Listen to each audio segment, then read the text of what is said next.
What's going on, guys? It's Professor Gnome, and today we're finally back now that I have a new microphone after my old one broke, filling out a request for Coding Stark 6967, and they requested Ancient Box and kind of an update to that. So I wanted to go over it, and one of the things with Ancient Box that's actually pretty cool is just how versatile it is. And as a single prize deck, right now it's kind of weirdly placed in the meta where it's not like the best deck in the game, but it's also like surprisingly good and pretty slept on. One of the things that makes it really good is actually the Slither Wing, and ultimately the card would not be very good regularly, but right now, because of Iron Thorns being so incredibly popular, it makes Slither Wing really strong because we hit for weakness, we're able to one-shot the Iron Thorns really quickly and get it powered up, and we're not actually gatekept by that deck because we don't really need to use abilities in any way. One of the other things that we're able to do is also play the new Pecharunt EX in order to always make sure that we can get a Roaring Moon into the active, as well as running one or a couple, Koraidons in order to use the Primal Beatdown attack in the early game while we wait and set up our Roaring Moons and get those powered up. So the deck's pretty versatile and definitely has a couple like pretty good options. Personally, I like to run 2 Fighting Energy. Some people only run 1, but I prefer to run 2. We also have a copy of Boss's Orders, so we can pick off targets we want later, and obviously stacking as many ancient cards as we possibly can. So you see the 4 Earthen Vessel, the ancient booster capsules, which can also be nice to help turn 1-shots into 2-shots, and also we obviously play the Vitality and the Explorer's Guidance. If this deck gets one more Ancient Supporter that's kind of better than Guidance, I think this deck will become incredibly powerful. As of right now, I don't think it's, like I said, I don't think it's the best deck in the game, but it's obviously not very bad either. I would definitely place it in, like, top 6. Definitely, like, a B tier to, like, A- right now, I would say. Also, Flutter Mane being an ancient card is really good. Obviously, Flutter Mane kind of broken. Being able to put it into your active, delay your opponent, shut off their abilities, and things like that is very powerful. So that's also always nice to have. But yeah, that's kind of a simple... the benefit of Ancient Box is that it is pretty simple, so the deck breakdown is also in turn pretty simple. But yeah, I'm excited to get into playing that, so be sure to like, comment, subscribe, all that kind of stuff, all the YouTube stuff. I want to give a special shout out to the channel members. Thank you guys so much for that added level of support. It really does mean a lot. And yeah, if anyone's interested in playing this list, it's down in the description, so you can just copy and paste that, try it out for yourself, make any edits, things like that, as well as a link to the community Discord that's down in the description as well. There's a lot of people sharing deck lists and all that kind of stuff, so if that's something you're interested in, be sure to join that. And yeah, I think that's just about everything that I wanted to go over. So I will see you guys all in game number 1 in a moment. Peace. Alright, we're into game number 1, and we're going to be going first. We open a Koraidon, and honestly, not much else. Which we don't really love, but we do have the guidance for next turn. So that's okay. We'll see what our opponent has. It is a Frigibax. Opening another guidance isn't really optimal, but we will play down one more Koraidon for now, and then we'll attach the Dark Energy and pass. The reason for this is that on our Explorer's Guidance, we may be able to get ourselves into the Fighting Energy and be able to attach that, start getting some damage down, potentially knock out the Frigibax. We can assume it's Chenpal, but seeing Fridge does mean that we could also be against something like Kingdra. There's an Iono, so their hand also not very good, so that's definitely going to bail us out as well as them, so we can't complain there. We get double Nest Ball, which is nice, of course, to be able to get ourselves into a couple more pieces. And then we'll be able to Explorer's Guidance as well. We see double Bidoof, double Fridge. So we'll be able to, more likely than not, knock this out. Very weak turn from our opponent. We see the Earthen Vessel. That's actually very good for us. So what we can do is go Nest Ball here. We'll grab ourselves the Roaring Moon. We can grab ourselves a second Roaring Moon. and then we'll go for the Earthen Vessel. Get rid of the Ultra Ball. Grab 1 and 1. We can attach the Fighting Energy, making sure that we are able to knock out the Frigibax. Then we can go Explorer's Guidance. We can grab a Vitality. And we'll grab 1 Super Rod, just because we don't want to lose both of those. And now Vitality is powered out for the following turn. We can go Primordial Beatdown, knocking out the Frigibax, taking the first prize, and then we can always Vitality on the following turn with the Dark Energy we already have in the discard pile, thanks to the Explorer's Guidance, to power up our Roaring Moon.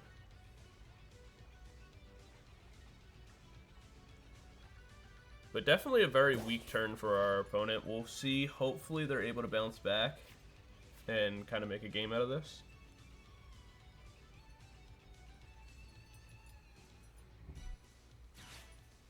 There's an Irida, so they can go Rare Candy Frigibax. Or Baxcalibur, rather, sorry.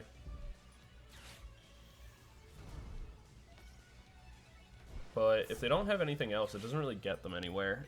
This would be a good turn if they're able to go, like if they go a barrel here, evolve onto the bench, look for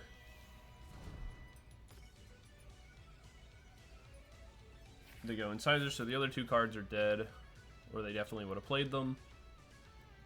Potentially 2 other Sporters, maybe.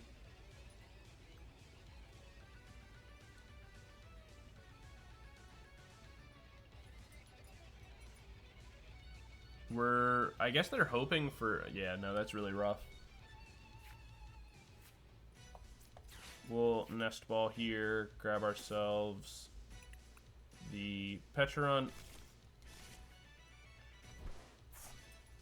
We can go Vitality, attach the Dark, draw ourselves 3. Go 1, 1. We'll hold off on that for now, and we can just go Beatdown. It doesn't really matter. Knock that out, take another prize, and hopefully our opponent can do something on this next turn, because otherwise this game is not only over, but also very underwhelming.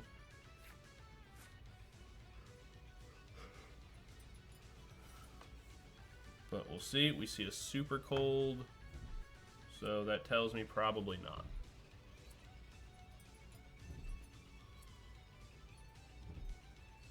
Wow, what a dead hand.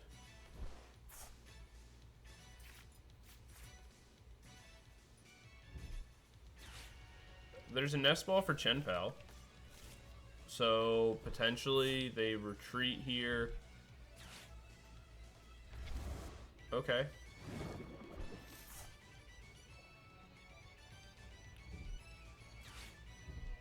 Alright, not a bad Iona play. They may be able to turn this around. Personally, I would have retreated the barrel. Just so that way you have those... actually... No, never mind, never mind. Better play to keep them in hand, on the... Like, keep them attached.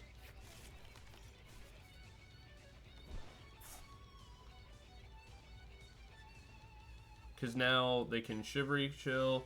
They can actually knock out the Pecharunt here, which would not be a bad play.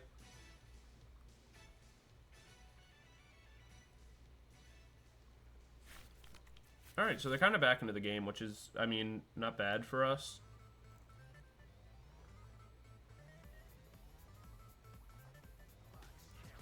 Let's see.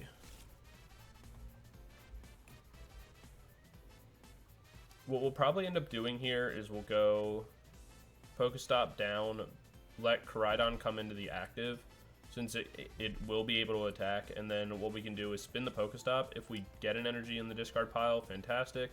We can go Vitality after. If not, we can always place another Roaring Moon down, as well as the Flutter Mane, fill our board up with Ancient Pokemon, get the most damage we can out of the Primordial Beatdown, and kind of go from there. And with the goal of turning this into like a 2-shot. Because right now we just don't do enough, like, actual damage.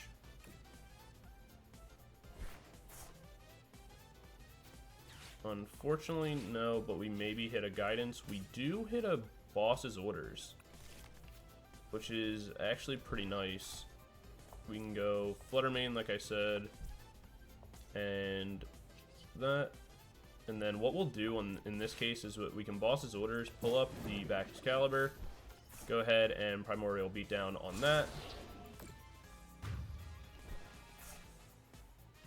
Get the prize card for knocking that out. We do get a counter catcher, which doesn't really matter that much, but we can actually use that to help prime and set up if they are able to make a new back Excalibur, which they are going to be able to. We can actually sack, like, Flutter Mane here, let that get KO'd, and then go for the counter catcher after, in order to re-knock out another back Excalibur, put them in a position where they're really not going to have any other options left unless they load up all their energy on board now. But we should be getting to the point, let's see, 1, 2, 3, 4, 5. Actually, no, we're not even close. I was going to say, or if, like, if we were getting to the point where we could actually take knockouts and stuff like that with the Roaring Moon. But right now we're not. We're going to put 2 energies back into the deck. They already used their Shivery Chill. We see that all their energy is attached that they have access to, which means that pulling up the back Excalibur won't really matter.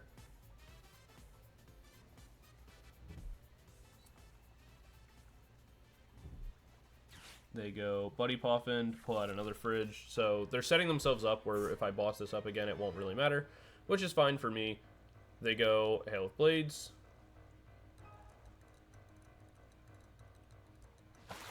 They discard 3, pulling them all off the active. We'll actually bring in our Roaring Moon here.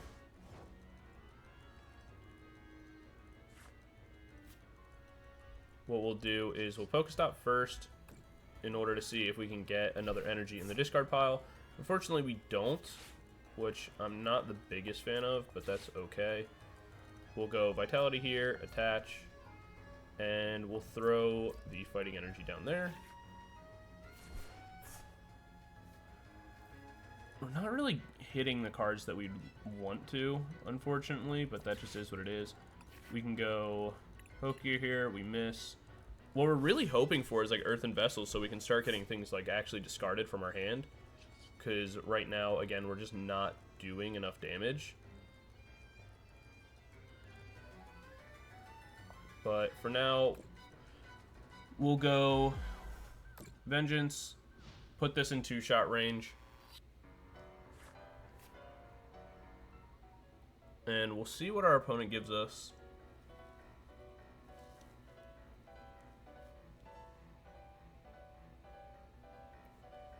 Let's see. 1, 2, 3.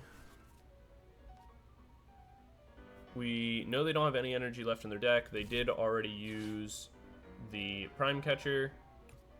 We'll see if they have a regular switch. This is more likely for a Superior Energy Retrieval. It's not. It's just another back Excalibur and a Super Rod. So I guess they only play 1 Superior, which I don't really agree with. They can go Super Rod here for 3 energy. And then look to a barrel to get 1. But the benefit here is that they actually can't switch out. Wait. Wow, they top decked into it. Or maybe they already had it in hand.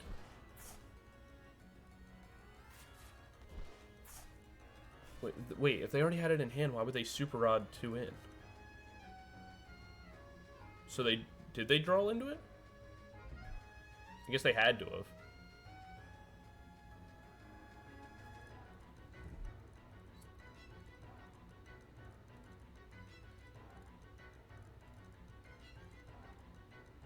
I mean, either way it's fine.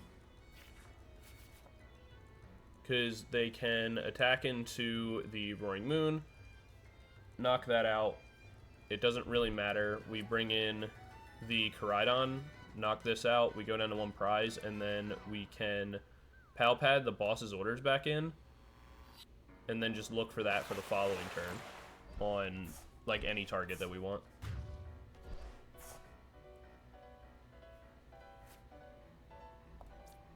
So we will bring in our... Yeah, we'll bring in the Koraidon. There's a fighting energy, so we can place that down. We can go Pal Pad for a vitality and a boss's orders. Then from here, we will place the... Yeah, we can place that down. We'll go Explorer's Guidance. We'll take the boss's orders. And we can take Earthen Vessel.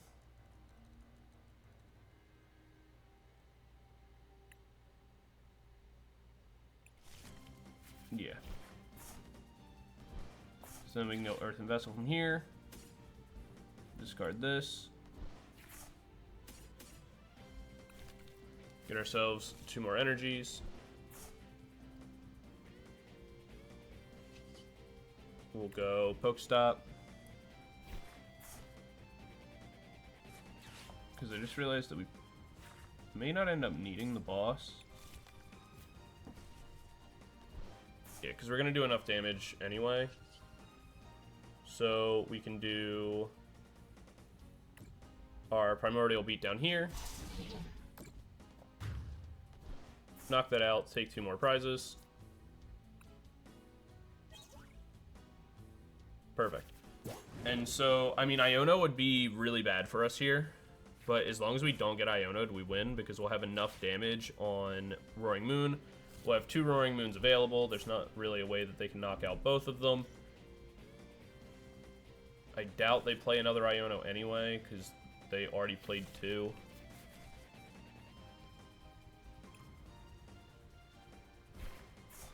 There's a PokéStop that does get them a switch, but that's not really relevant.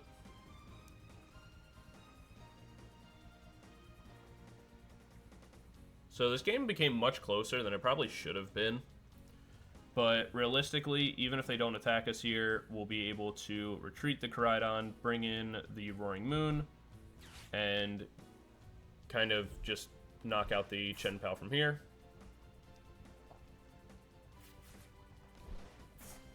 And if they do knock out the Koraidon, that's totally fine with us.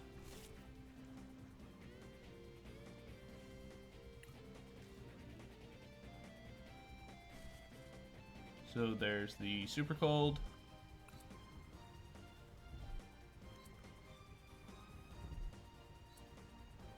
And the main reason why we attached to the Flutter Mane, or the booster capsule to the Flutter Mane, was really just to make sure that if they went Radiant Greninja and like went to go stall out a turn with a single prizer, we'd be still okay. Like, technically, because it's 2 prizes to 1, they could bring in Greninja here, snipe out the Flutter Mane, make it 1 prize to 1 prize, and just kind of play like a weird delayed game state.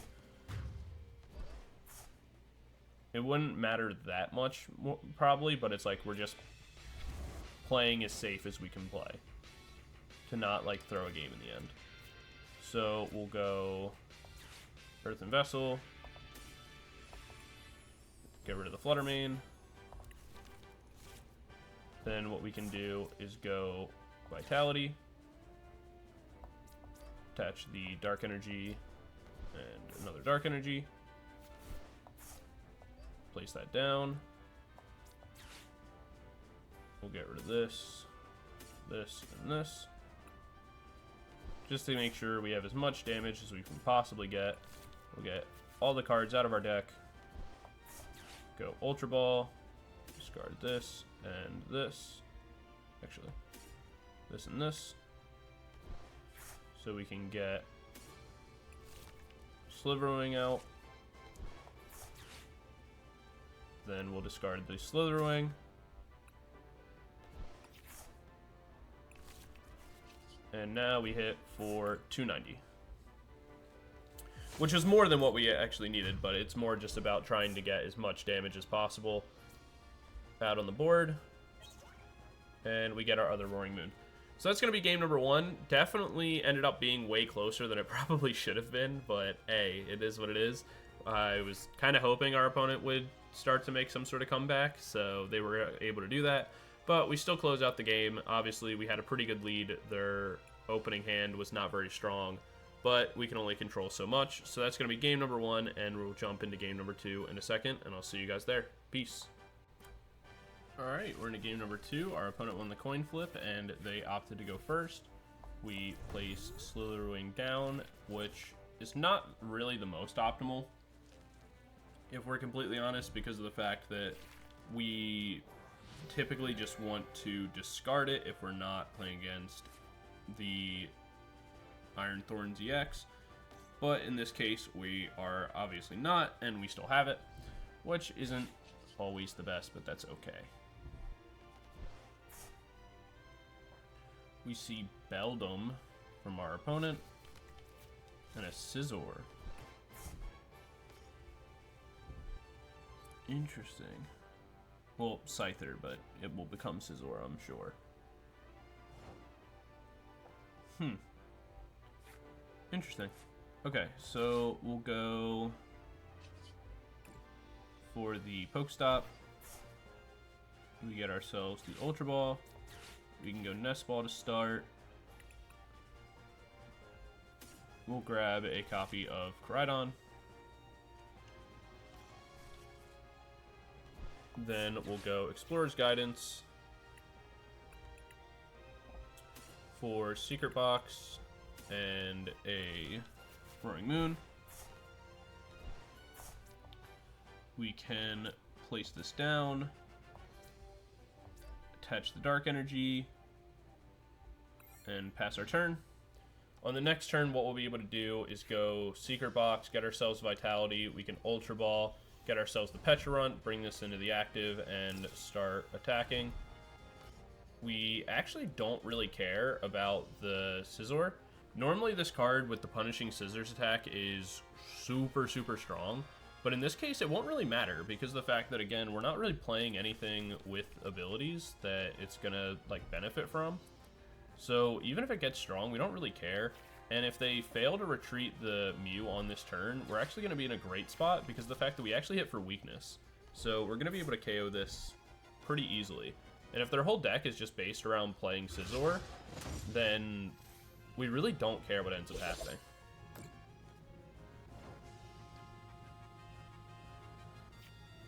So there's the PokéStop. What we'll do is just go ahead and play down the Secret Box. So we'll get rid of this, and the Pal Pad. We can grab ourselves Vitality. We'll grab this, and for now, guess we'll grab Earthen Vessel. Yeah, why not? So we'll go Earthen Vessel. We'll discard the PokéStop. Get ourselves a Fighting and a Dark Energy. We can go Ultra Ball. Discard this and this. Grab ourselves... Ooh, our Pecharunt is prized. That's less fun. So we'll play this down. We'll go ahead and Vitality, where we can go Dark and Dark. We'll manually attach the Fighting Energy. Grab ourselves a new Vitality. And we'll spin the PokéStop for now. Cool, that's totally fine. Let's see if we can get a boss's orders. We don't, we just get our Explorer's Guidance. That's also fine. Really, at this point, what we're waiting on is our opponent to knock out the Slither Wing, so that way we can bring in our Roaring Moon and just start attacking and kind of closing out the game. We're just going to do far more damage than they can do. The Iono doesn't really matter. I mean, obviously it helps them to an extent, but again, if their whole deck is just playing Scizor, then it doesn't really matter.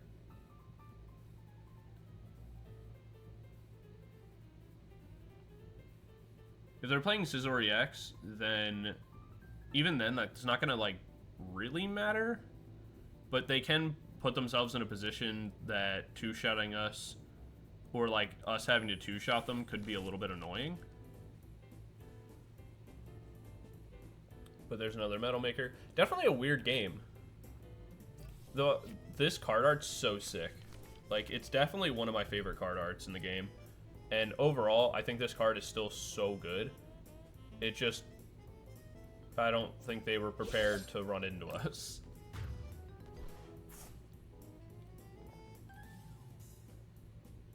So they'll take one prize.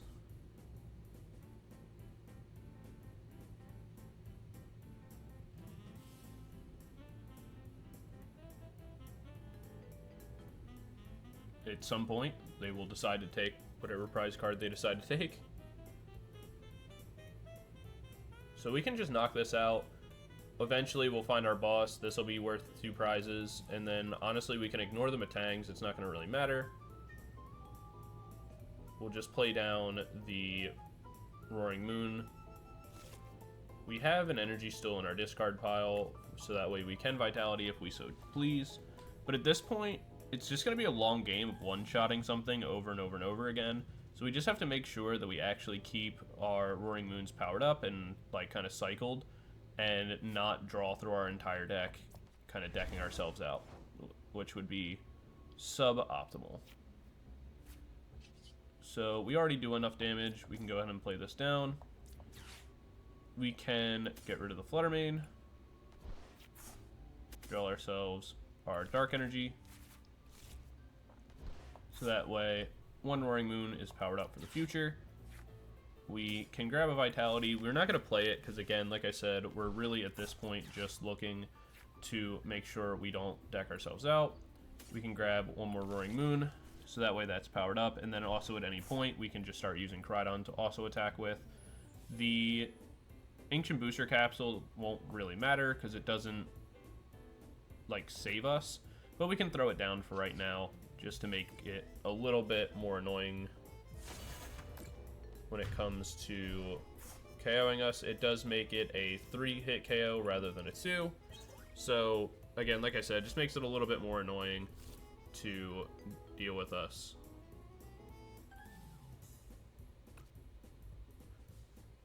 So if they don't have a Scizor EX, I don't think there's anything they can really do.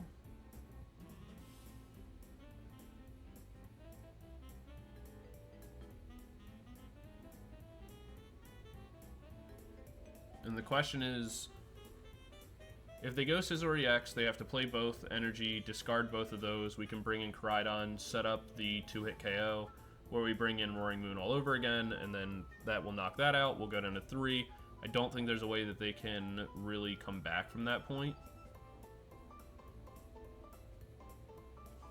So I think the game's just kind of over. That's part of why they're making their choices very delayed.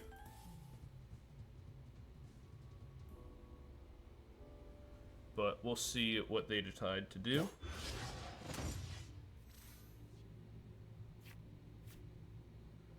They bring in a Matang, so they can just use that as kind of like overall fodder, let that get knocked out to give themselves a little bit more time to power up their Scizors to get themselves a Scizor EX if they so choose. Alright, so the only problem with that play is that if I knock this out, I go down to 4 prizes, right? So then, as soon as I knock out the Scizor EX, provided that's what they bring in, it means that all I have to do is find my boss, and I can knock this out at literally any point. So it puts themselves in like a really awkward timer, where right now it would kind of be better to try to commit really heavily to getting into Scizor EX, provided they run it. which I have to just assume they at least run one copy of, because it is just like a all Sizzler deck. Okay, so I think they just gave up. I guess they didn't play it. Maybe they were just running like a full one prize, like single prizer deck. And if that's the case, because of us playing 0 ability cards, there literally was going to be nothing they could do. So definitely a weird game too, but an interesting concept. I think I do want to build a deck around Scizor soon, because it is such a cool card, and I love this card art. Probably one of my favorites in the game. But yeah, definitely a weird game too, but we'll jump into game 3 in a second, and I will see you guys there in a moment. Peace. Alright, we're into game number 3, and we're going to be, or our opponent's going to be going first. We do have some pieces here, so what we're going to do is open Flutter Mane, play down Koraidon and our Roaring Moon, and pass. We see our opponent is playing Iron Thorns, which is super big for us, and exactly what we wanted. So now what the goal here is, so against Iron Thorns in the first place, our matchup is really good. The reason why our matchup is really good is because, again, we don't play any X's with abilities that they can really do anything to. What we'll be able to do is look and find our the Slither Wing, and with Slither Wing available, we'll be able to one-shot this very early in the game. But even if we don't, so like we don't find it there, but what we can do is go Guidance. We can go Nest Ball. We'll grab ourselves a Pokégear. We get some energy in the discard pile. We can go Nest Ball for Slither Wing. Place that down. Go ahead and attach the fighting energy. We'll go Earthen Vessel. Get rid of the Koraidon. Grab one of each again. And then what we'll be able to do is pass our turn with the goal of finding a Vitality on our next turn off the Pokégear. Yes, they can go for Pokemon catchers and be annoying, though luckily they fail. They could also go for like a, what's it called? They could go for like a Crushing Hammer, try to discard the energy, but again, that won't really matter provided we are able to get into, they fail again. If we got into Vitality, then like I said, it wouldn't really matter if they could Crushing Hammer the energy off. What they really wanted to be able to do was attack into the Slither Wing, be able to attach and knock us out, which they weren't able to do. Even if they were, it wouldn't really matter that much. It would just delay the inevitable slightly, but also this is why the card is so strong. What we'll be able to do is just go ahead, attack for weakness, knock out the Iron Thorns, and move on. And it's just that easy, because typically Iron Thorns doesn't play more than one in the active. They may have one more on the bench, but as long as we can replace it, then we're in a good spot. Obviously, the Ancient Box matchup is already very strong because we don't really get disrupted by Iron Thorns in any way. But Slither Wing just makes it so if we can get into it early, like we were able to right there, then we just end the game pretty instantaneously, and that's why the card is so good in this matchup. Obviously, yes, they flip tails on 2 of their Pokemon catchers, which if they were able to get heads, that would have knocked out Slither Wing and just delayed the game slightly. Obviously, would have been totally fine regardless, because we could just go like Koraidon there if we wanted to restack Pokemon and 2-shot the Iron Thorns. We're never really in danger, but like I said, Slither Wing just makes it a little bit easier. So that's going to be game number 3. I'm really happy that we were able to prove our point with the kind of matchup. And we'll do one more really quickly just because of the fact that that match was so fast. And I will see you guys in game number 4 in 1 second. Peace. Alright, we're into game number 3, or 4, sorry. And our opponent is going to be going first.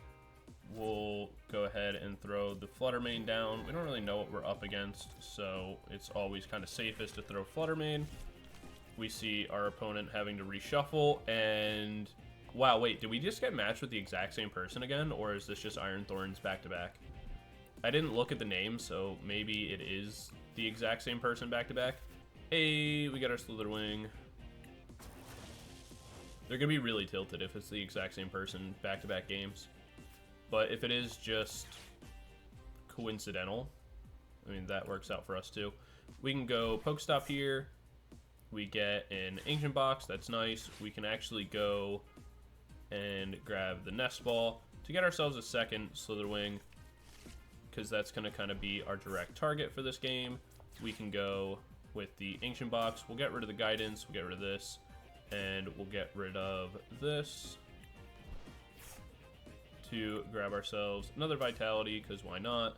We'll grab ourselves this and this. That way we can attach to both of these. Go Earthen Vessel, discard this. Get ourselves our Fighting and our Dark Energy. And we will pass for now, mostly because of the fact that we don't really want to have this, like, if we place the Fighting Energy down and it gets discarded, it wouldn't really matter that much, but it would be annoying. This is an instance where it would have been nice to actually play it down, because we were going to get Iono'd. But it's still fine.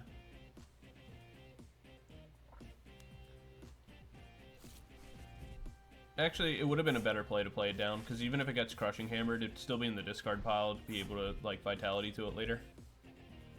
So, I mean, minor misplay, but not the biggest deal in the world. We get our Vitality anyway.